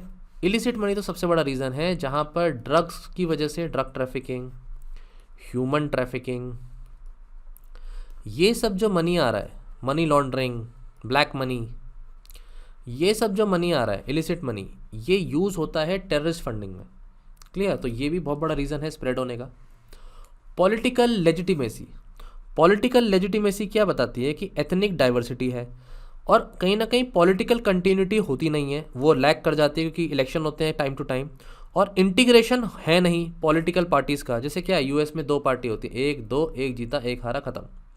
यहाँ पार्टी मल्टीपल है जब इलेक्शन हो रहा है, और सबकी क्या है, आइडियोलॉजी कुछ ना कुछ डिफरेंट हो जाती हैं। और कुछ पॉलिटिकल पार्टीज़ फिर क्या करती हैं, फिर जब उनको पता लग जाता है कि उनकी एस्पिरेशंस पॉलिटिकल प्लेटफॉर्म से नहीं हो रही फुलफिल, तो वो पाथ कौन सा चूज़ कर लेती हैं, वायलेंस का, and that becomes a path for valentine, that becomes a path of terrorism. तो एथनिक डाइवर्सिटी होना और फिर उनकी रीजनल एस्पिरेशंस पूरी ना होना, ये कहीं ना कहीं पॉलिटिकल लेजिटिमेसी को शो करता है कि रीज़न हो जाता है कि टेररिज्म स्प्रेड हो रहा है। मास मीडिया, मैंने आपको बता ही दिया, मास मीडिया क्या कर रहा है कि प्रमोट करता है आइडियोलॉजी को, हेट कैंपेन्स चलाता है, कहीं ना कहीं सोशल मीडिया, इलेक्ट्रॉनिक मीडिया ये सब काम करता है। और कोई भी आदमी क्या हो जाता है, अगर रेडिकलाइज हो जाता है तो वो अब फिर एक बॉम्ब की तरह है, एक टिकिंग बॉम्ब में है। कोई भी सोशल मीडिया प्लेटफॉर्म अपने आप में एक टिकिंग बॉम्ब होता है। क्लियर? ये आपका ऐसे आ सकता है इस पर कि कोट दे दें आपको कि social media today in the current scenario can also be seen as a ticking bomb, justify, illustrate, right, लिखो ऐसे इस पर। तो कोई भी आदमी ऐसे में क्या कर सकता है कि वो लोन वुल्फ अटैक कर सकता है, ग्रुप्स को ज्वाइन कर सकता है, या एटलीस्ट उस ग्रुप की हेल्प कर सकता है as a overground worker. Spill over effect क्या होता है भाई, एक कंट्री में टेररिस्ट एक्टिविटी हो रही है तो उसके नेबरिंग कंट्रीज़ भी ना कहीं इम्पैक्ट होती ही होती हैं। अब देखो आप ये वेस्ट एशिया का देख लो, यहाँ पर जो भी कंट्रीज़ हैं वो कंट्रीज़ आपस में कहीं ना कहीं क्या है, एक कन्फ्लिक्ट में है। इंडिया में है अगर टेररिज्म तो पाकिस्तान में भी है, पाकिस्तान में है तो अफगानिस्तान में भी है। आप ये चीज़ देख रहे हो कि नेबरिंग कंट्रीज़ का ना इम्पैक्ट बहुत ज़्यादा आता है। क्लियर? देन अगर हम नेक्स्ट टॉपिक देखें तो नेक्स्ट हो सकता है रिसोर्स कंट्रोल। तो जब सबको पता होता है कि भाई अगर हम क्या करेंगे, अपनी आइडियोलॉजी को स्प्रेड करके, टेररिस्ट एक्टिविटीज़ को स्प्रेड करके, एट द एंड हम एक पॉलिटिकल ऑर्गेनाइजेशन फॉर्म कर लेंगे और जो भी रीजन की रिसोर्सेज है उन रिसोर्सेज को हम क्या कर लेंगे, कैप्चर कर लेंगे। अब तालिबान क्या कर रहा है, तालिबान को क्या फ़र्क पड़ रहा है कि वो अफ़गानिस्तान में जाकर के गवर्नमेंट बनाए, कोई मतलब है इसका? तालिबान की अपनी आइडियोलॉजी है, वो उसको प्रमोट करे, चलो जैसे भी करे, पर बिल्कुल वहाँ की गवर्नमेंट को भगाना है, सत्ता हासिल करनी है, क्योंकि उसे रिसोर्सेज चाहिए ना वहाँ के। जब वो रिसोर्सेज ले लेगा तो उसकी लेजिटिमेसी हो जाएगी उसके ऊपर, फिर उसको रिकॉग्निशन मिलेगा दूसरी कंट्रीज से। जब रिकॉग्निशन मिल जाएगा, इक्वल फ्रंट पे बैठ करके वो नेगोशिएट करेगा बाकी कंट्रीज़ के साथ, देन व्हाट, बन गया ना रिसोर्सेज के ऊपर कंट्रोल आ गया। रिसोर्सेज पे कंट्रोल है तो उसको भी कोई ईजिली हटा नहीं पाएगा। क्लियर। नेक्स्ट क्या हो गया, टेक्नोलॉजिकल फैक्टर्स। टेक्नोलॉजिकल फैक्टर्स में आपको पता ही है कि टेक्नोलॉजी का कितना इंपॉर्टेंट रोल होता है कि आपको वो टेररिज्म स्प्रेड करने में अब 100x डायमेंशन दे रहा है, फास्टर पेस पे वो और प्रमोट हो सकता है। पहले आप किसी आदमी को बैठाओगे उसे समझाओगे, अब आप एक पोस्ट डालते हो और आप कम से कम नहीं तो मिलियंस ऑफ लोगों से कनेक्ट में आ गए, और उनमें से 10 लोग भी आपके पास आते हैं तो फिर आप उनसे फर्दर सिंगल मैसेज के थ्रू कम्युनिकेट कर रहे हो। तो टेक्नोलॉजी का रोल, प्लस ये टेक्नोलॉजी चीप है, ये चीपर प्राइस पे अवेलेबल भी है, सब लोगों के हाथ में मोबाइल फ़ोन है, तो टेक्नोलॉजी फैक्टर भी है कि ये टेररिज्म स्प्रेड हो रहा है। इंटरनेशनल ऑर्डर ऑफ पावर, इसको हम ये कह सकते हैं कि कहीं ना कहीं एक वॉर चल रही है, जो वॉर वेस्टर्न कंट्रीज़ और इस्लामिक कंट्रीज़ के बीच में भी कहीं ना कहीं है। इसके एग्जाम्पल में आप देख ही सकते हो कि किस तरह से तालिबान में अभी या अफ़गानिस्तान में किस तरह से यूएस फोर्सेस थी वो विड्रॉ कर गई। तो इस्लामिक इस्लामिक फंडामेंटलिस्ट और वेस्टर्न का जो आपके कंज्यूमर्स हैं उनके बीच में क्लैश है, और इस्लामिक जो रेडिकलिस्ट हैं वो ये बोलते हैं कि वेस्टर्न इन्फ्लुएंस नहीं होना चाहिए, और इसमें एक ह्यूमन राइट्स का भी ब्रीच हो रहा है। और पीछे से क्या है कि एक बड़ी जो डेवलप्ड कंट्रीज़ हैं उनकी हेगमोनी भी है कि वो इनको चीज़ों को डोमिनेट करते हैं, कंट्रोल करते हैं। और यहाँ पर अब धीरे धीरे हम चाइना का रोल भी देख रहे हैं कि वो भी इन चीज़ों में इन्वॉल्व हो रहा है जो पहले अब तक नहीं था। So this is the international order of power. इसको पहले या पास्ट में रिलेट करो तो आप कह सकते हो कोल्ड वॉर का टाइम, जहाँ पर यूएसएसआर और यूएसए के बीच में क्या चल रहे थे, कोल्ड वॉर चल रही थी। तो these are the examples of international order of power. Poor societies with weak state infrastructures, तो ये तो हमें पता ही है कि अगर सिविल वॉर्स होंगी तो उसका कारण क्या है। जो हम देखा लिबिया या इन सब कंट्रीज़ में हमने देखा सिविल वॉर्स हुई, तो वहाँ लोग इतने गरीब थे, लोग इतने परेशान थे, लोग इतने ज़्यादा इरिटेट हो गए थे गवर्नमेंट से, ऑर्गेनाइजेशन से, कि उन्होंने फिर सिविल वॉर क्रिएट कर दी। और बिल्कुल पॉसिबल है कि आने वाले 20-30 सालों में वापस से क्या हो, अफगानिस्तान में इतना ज़्यादा लोग परेशान हो जाए तालिबान से कि वो एक सिविल वॉर क्रिएट कर दें। तो दीज ऑल थिंग्स हैपन। तो पुअर सोसाइटीज़ जब होती हैं तो वहाँ पर वो स्ट्रक्चर में चेंज आता ही है। इकनॉमी वीक है, शॉक्स वहाँ पर जो है वो बियर नहीं कर पाती इकनॉमी, इनसिक्योरिटी है, लोगों के अंदर बहुत ज़्यादा गुस्सा है क्योंकि किसी भी तरह के गवर्नमेंट का सपोर्ट नहीं है, सोशल स्कीम्स नहीं है, इंस्टीट्यूशंस बहुत वीक हैं जो बनाए जाते हैं, एंड दिस तरीके से पूरी सोसाइटी फ्रैक्चर हो जाती है और सिविल वॉर जैसी सिचुएशन आ जाती है। सेमी अथॉरिटेटिव रूल, जहाँ पर हमने मिलिट्री का रूल देखा है पाकिस्तान में, किस तरह से पाकिस्तानी डेमोक्रेसी को क्या किया गया है, बिल्कुल एकदम दबाया गया है। और मिलिट्री रूल, परवेज़ मुशर्रफ जो आपको एग्जांपल पता ही है, उन्होंने किस तरह से रूल किया, और आज वो इस बात को मानते भी हैं कि डेमोक्रेसी को बिल्कुल दबा दिया गया था उस पॉइंट ऑफ टाइम पर। क्लियर। और बहुत ज़्यादा इस तरह से नॉन स्टेट एक्टर्स को भी प्रमोट किया गया है। He agrees to that. Then resources की ऑब्वियसली स्केर्सिटी है, जो रिसोर्सेज हैं वो बहुत ही ज़्यादा लिमिटेड है, इनस्टेबल सोसाइटी है। प्राइम एग्जांपल है सूडान का क्राइसिस। सूडान की क्राइसिस में क्या है कि रिसोर्सेज की बहुत स्केर्सिटी है और बिल्कुल पार्टीशन हो गया अल्टीमेटली कंट्री का, और साउथ सूडान बन गया। तो साउथ सूडान बनने का जो पीछे का रीज़न है वो रिसोर्सेज थे कहीं ना कहीं। Then weak and collapse state, इस तरीके की जो स्टेट्स हैं इंटरनेशनल टेररिज्म से परेशान है। आर्म्ड कन्फ्लिक्ट चल रहा है कहीं ना कहीं, ट्रांसनेशनल टेररिज्म को कहीं ना कहीं प्रमोट कर रहा है। और सोसाइटी में भी क्या हो रहे हैं, बहुत सारे चेंजेस आ रहे हैं क्योंकि मॉडर्नाइजेशन धीरे धीरे आता जा रहा है, और जैसे जैसे मॉडर्नाइजेशन आएगा तो वाइड स्प्रेड टारगेट्स हो जाएंगे, वाइड स्प्रेड ऑडियंसेस हो जाएगी, कम्युनिकेशन जल्दी हो जाएगा, मोबिलिटी ज़्यादा हो जाएगी। तो जितना ज़्यादा मोबिलिटी ज़्यादा होगी, रीच ज़्यादा होगी, उतना ही ज़्यादा टारगेट भी क्या होंगे, बढ़ते चले जाएंगे। तो ये भी एक इशू है। ये हमारा पार्ट 1 था फ्रेंड्स। तो इस पार्ट 1 में हमने सब कुछ देखा रिलेटेड टू टेररिज्म, उसके टाइप्स, उसकी रीजनिंग, कॉजेज़, ठीक है। तो ये सब खालिस्तान का एक इशू देखा, खालिस्तान का एक इशू आपको डिटेल में पढ़ाया गया। ये हमारा पार्ट 1 था। पार्ट 2 में हम इसके आगे के टॉपिक डिस्कस करेंगे। ये लेक्चर हम एंड करते हैं मनमोहन सिंह जी की इस लाइन से, टेररिज्म का कोई रिलीजन नहीं होता, टेररिस्ट का भी कोई रिलीजन नहीं होता, and they are friends of at the end no religion. तो ये स्टेटमेंट, ये कोट आप अपने आंसर में कभी एसे में कहीं कोट कर सकते हैं। So good wishes to you students, and thank you so much for listening to the lecture.